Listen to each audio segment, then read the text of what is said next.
এখন আমি কি করব?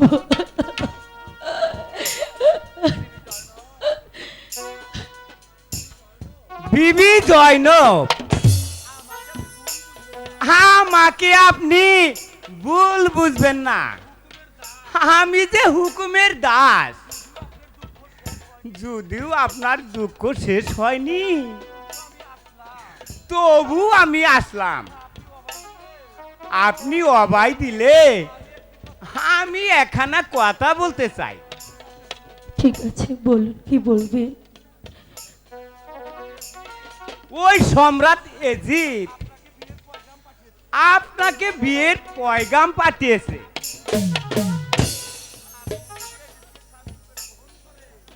আপনি যদি সম্রাট এজিদকে স্বামী রূপে গ্রহণ করেন,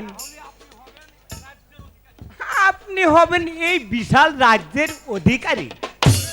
কি? ওই সম্রাট এজিদের এত বড় সাহস যে আমাকে বিবাহ করার প্রস্তাব পাঠায়, আমি তার প্রস্তাব থুতু মারি। আশেদ, আপনি এখন আসতে পারেন। যান এখান থেকে। বিবি জয়নব, আপনার দ্বারে আসছে ওই আরো একটি লোক, পত্র দিয়েছে। কে? কে সে যে পত্র দিয়েছে? সে হচ্ছে ওই মদিনার বড় ইমাম হাসান। আলহামদুলিল্লাহ। হ্যাঁ কাশিদ,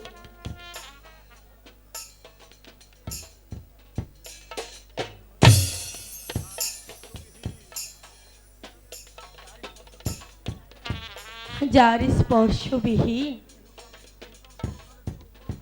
ইহকাল ও পরকালের সুখ পাওয়া যাবে না, সেই মহাপুরুষ আমাকে গ্রহণ করার প্রস্তাব পাঠিয়েছে।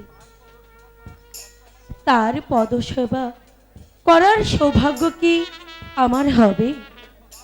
হে খোদা, আমি আমি যে আনন্দ আর ধরে রাখতে পারছি না খোদা। ভাই কাশিদ, বলুন। আমি আমি আমি তার প্রস্তাবে রাজি ভাই।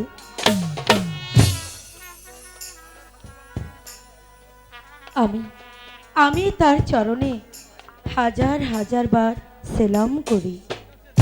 ঠিক আছে বিবি জয়নব, আমি এখন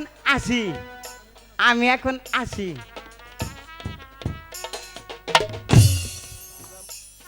হে খোদা,